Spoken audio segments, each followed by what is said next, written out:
voyez, on s'est préparé. On n'a pas l'habitude, nous, de tout ça. Donc voilà, donc tout d'abord, on tenait à vous remercier de votre invitation qui nous permet du coup de nous exprimer et d'échanger sur nos préoccupations et nos revendications en tant que Gilets jaunes.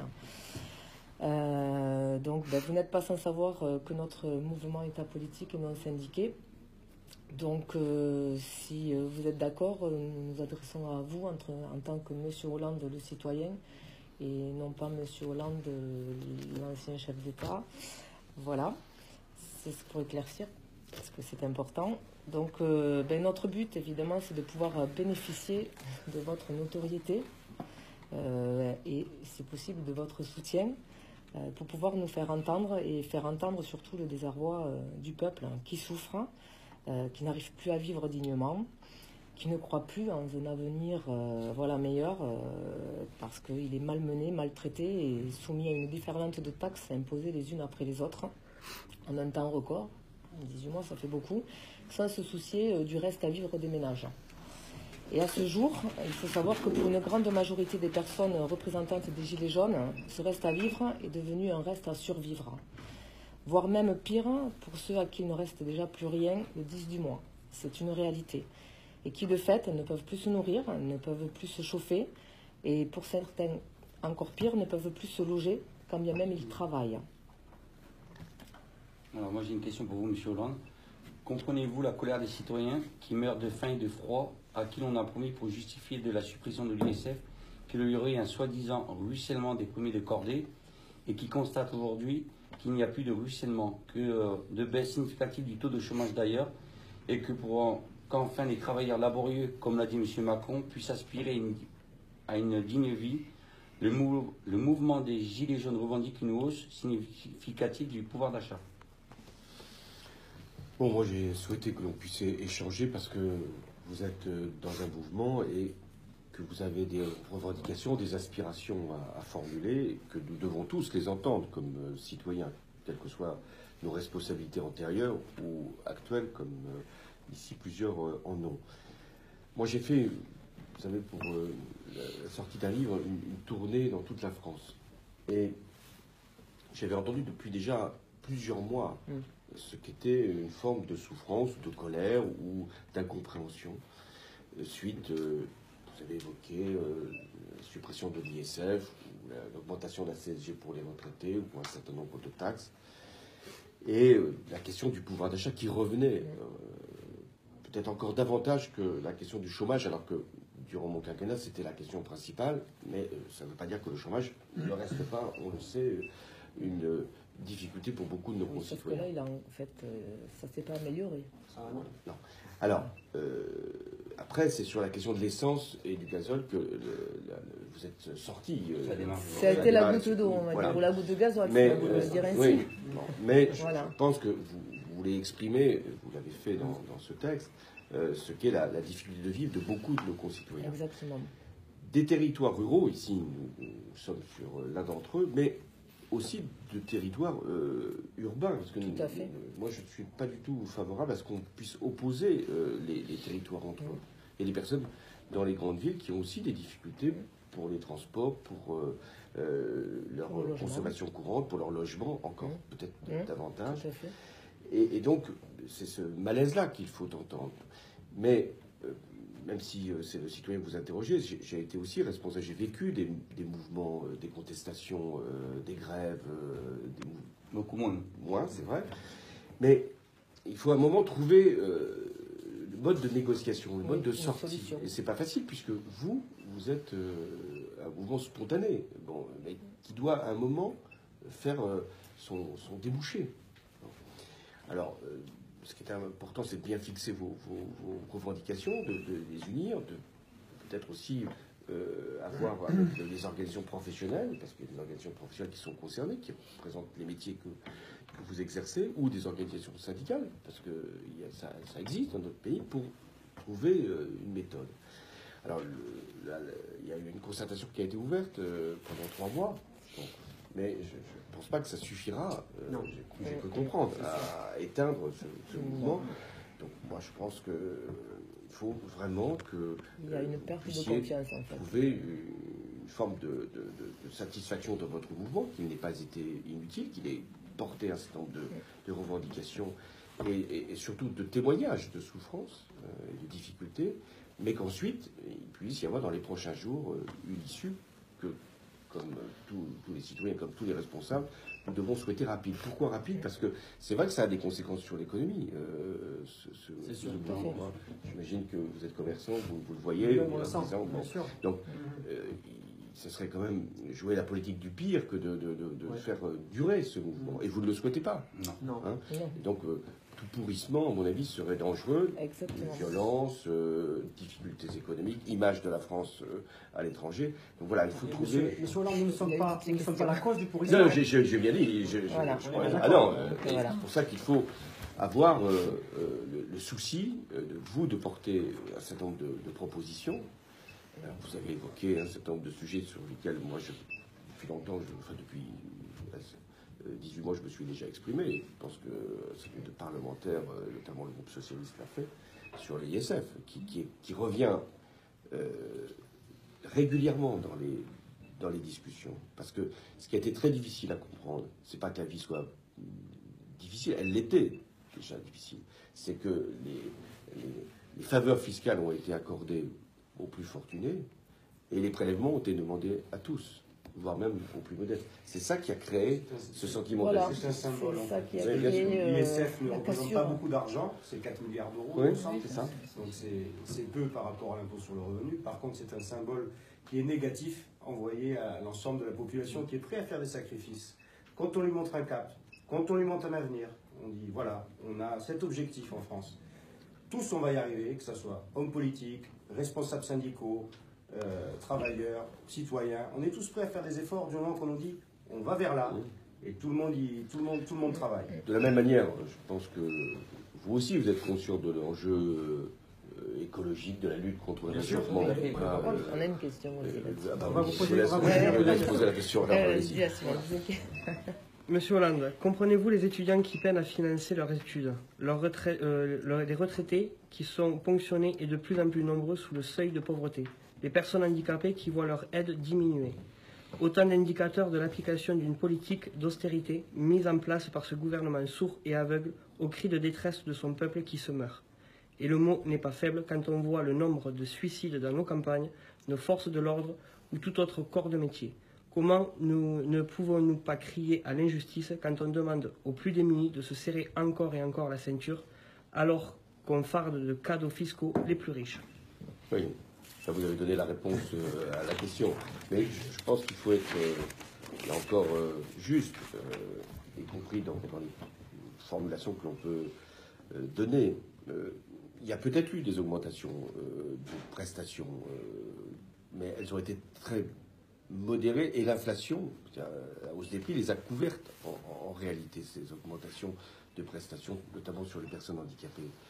De la même manière, la taxe d'habitation, il y a eu une mesure qui a été prise, mais elle a été largement, finalement, dépassée dans ses effets par les hausses de prélèvements qui sont arrivées. C'est ça qui crée, finalement, la difficulté de compréhension entre vous. Je reprends. Voilà. Bon. Alors, un mot sur la question des taxes liées à l'énergie, qui ne touche pas que le gazole, l'essence, puisque ça va avoir aussi des conséquences sur l'électricité. Et le gaz. Valérie Rabault s'en souvient, nous on avait défini une trajectoire. En 2015, c'était la loi de transition énergétique, où on avait conscience, et j'avais moi-même fait en sorte de préparer l'accord sur le climat, donc la France était quand même motrice. Donc on avait conscience qu'il fallait qu'il y ait notamment l'équilibre entre diesel et essence, puisque les diesels avaient un avantage fiscal que n'avait pas l'essence. Mais la trajectoire a été haussée et ça fait un prélèvement beaucoup plus lourd que ce qui était initialement prévu.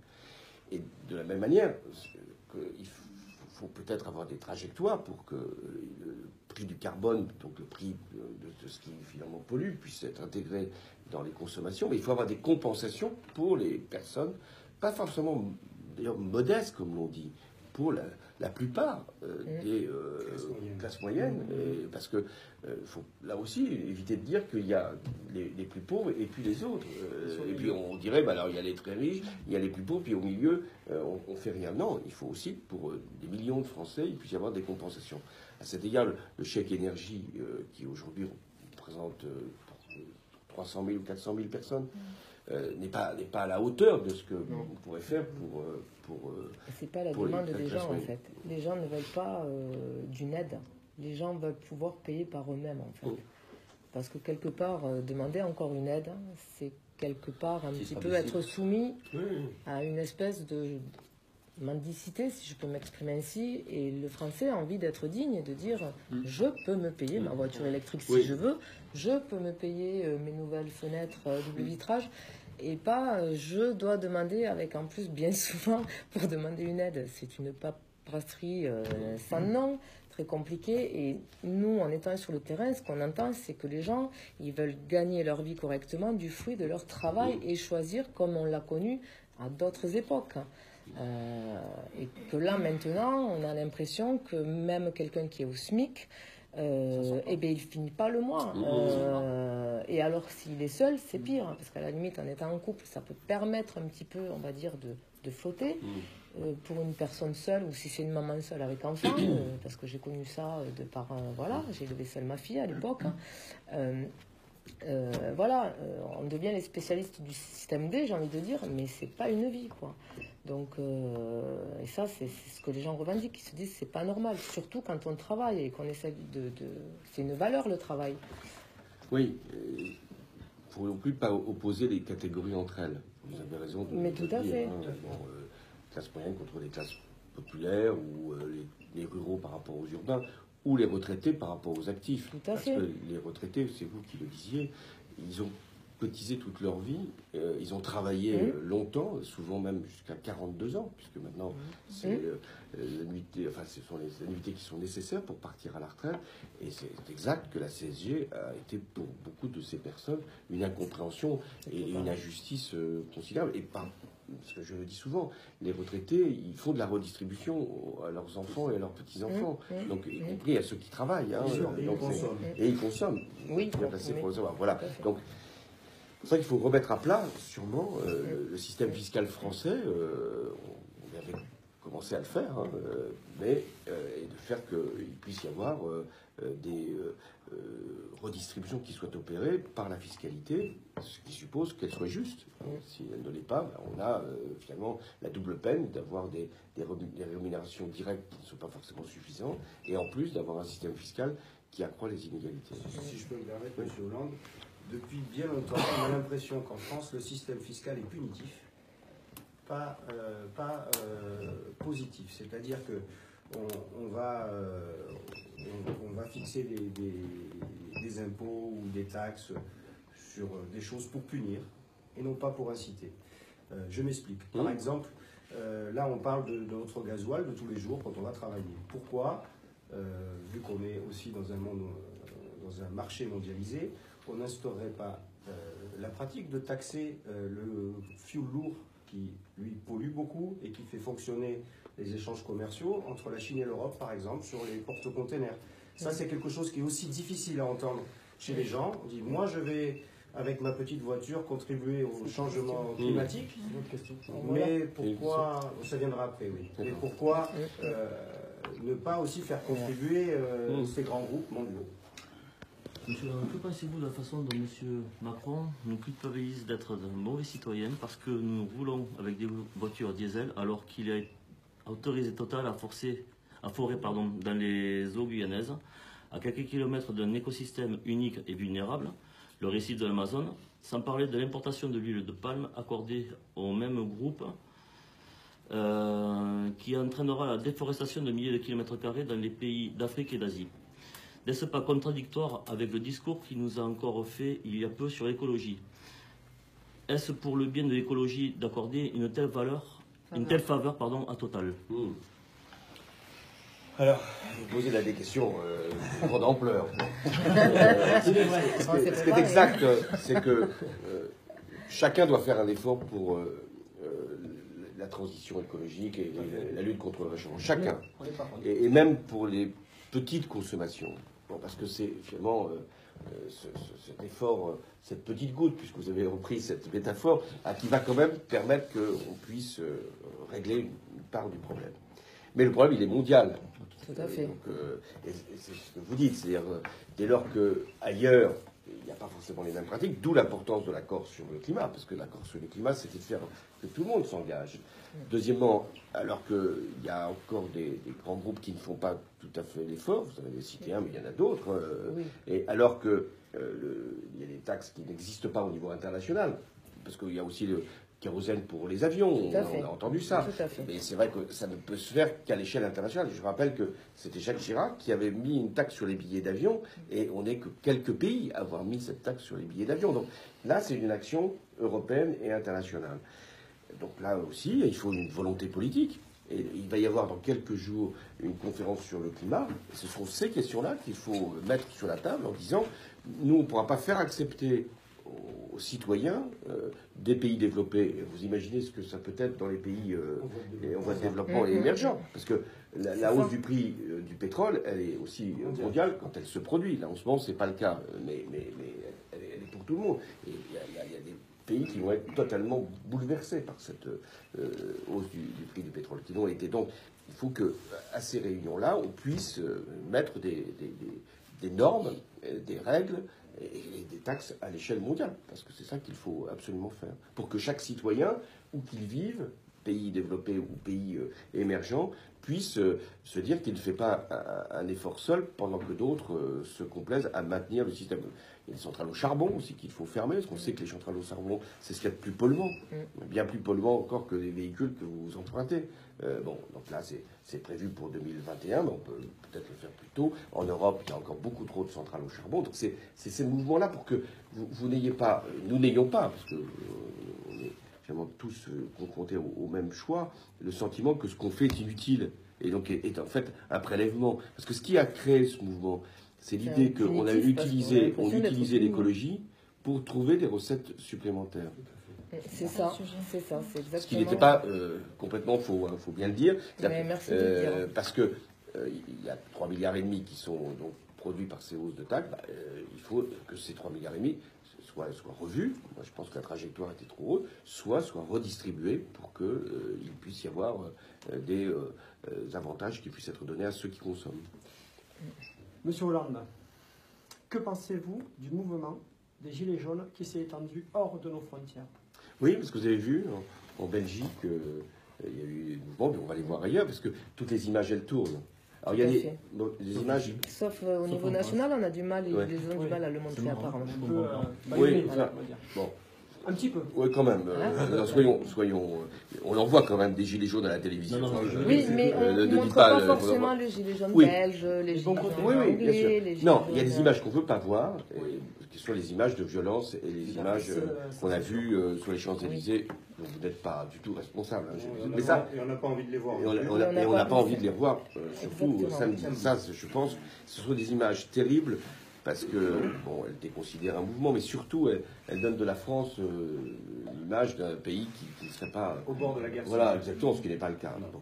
Donc, c'est pour ça que vous, moi, je n'ai pas de conseils à vous donner, parce que c'est à vous de le dire, mais il faut qu'à un moment, vous puissiez, vous avez commencé de le faire, mettre quelques revendications, et ensuite qu'il y ait un processus de dialogue qui puisse se faire. Le Premier ministre va recevoir...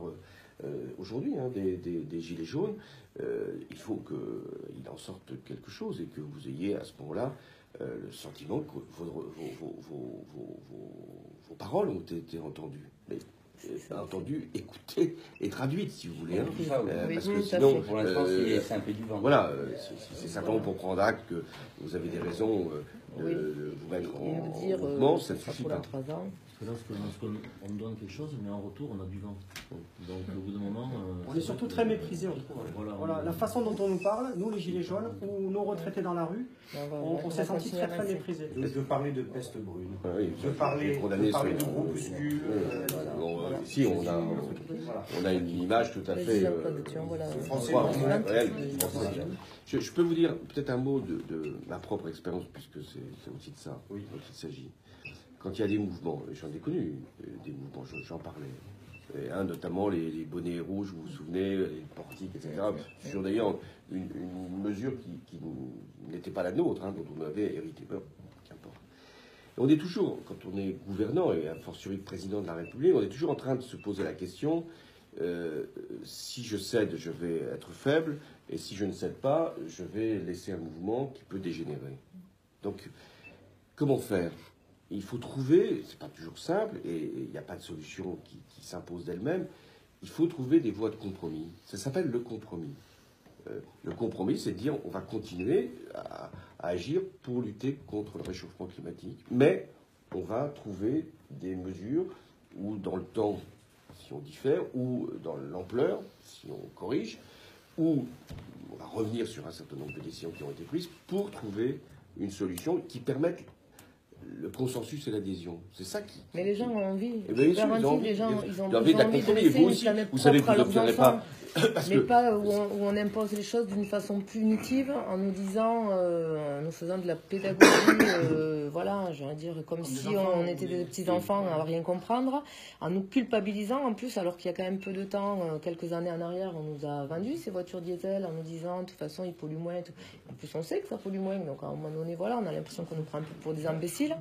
Et culpabiliser sans arrêt le petit Français qui fait de son mieux et qui lui aussi veut laisser une très belle planète à ses enfants, à un moment donné on se dit ça suffit, qu'on commence peut-être par je sais pas, taper un petit peu sur les gros, qui font aussi des fois quand ils font des marées noires ou autres, qu'on les culpabilise aussi, parce que voilà, à l'échelle, voilà, à tous les niveaux. Voilà.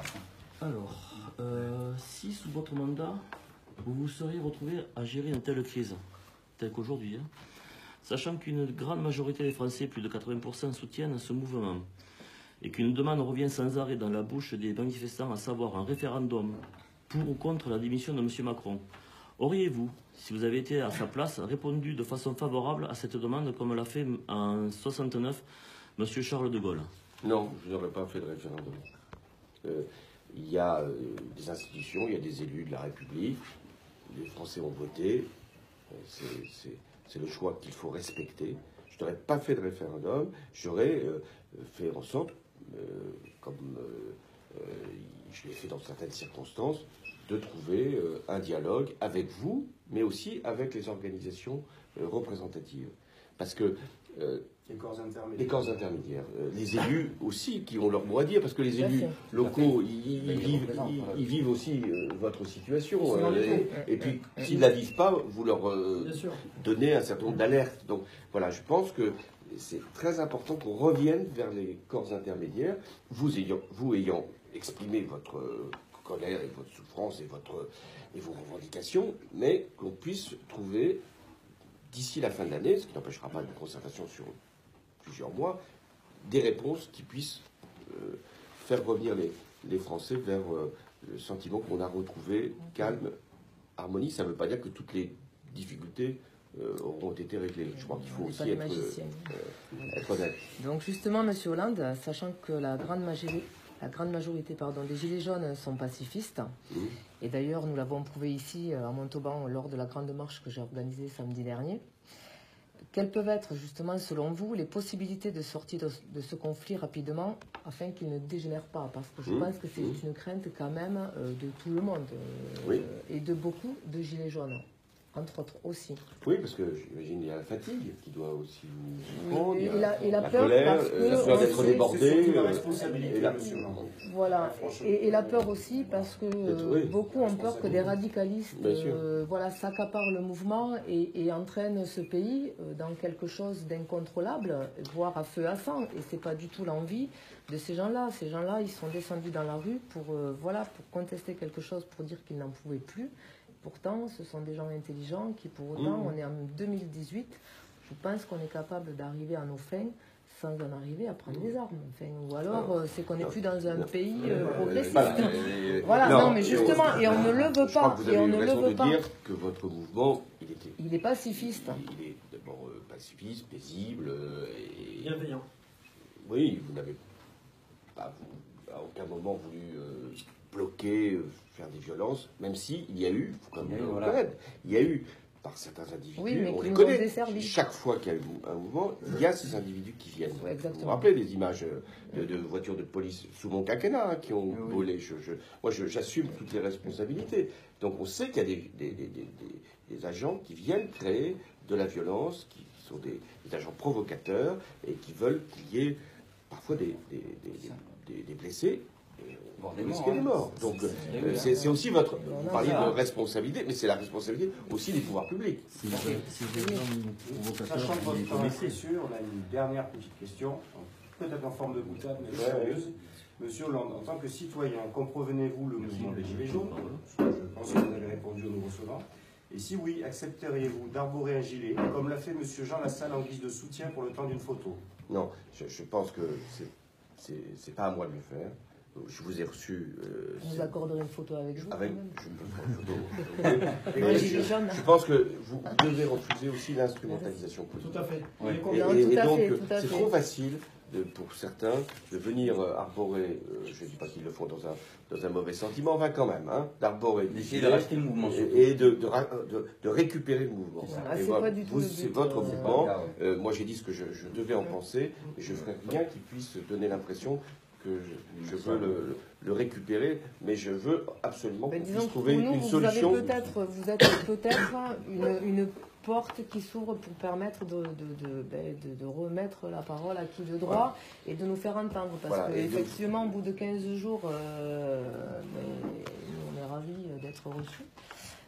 Voilà, un petit peu émus aussi, enfin voilà, parce que vous êtes quand même un chef d'État. Et on trouve quand même quelque part de notre côté qu'à notre niveau, on attend d'autant de temps et que les gens rentrent dans cette colère. Et pourquoi la porte, elle n'a pas été au moins entrouverte plus tôt pour un dialogue?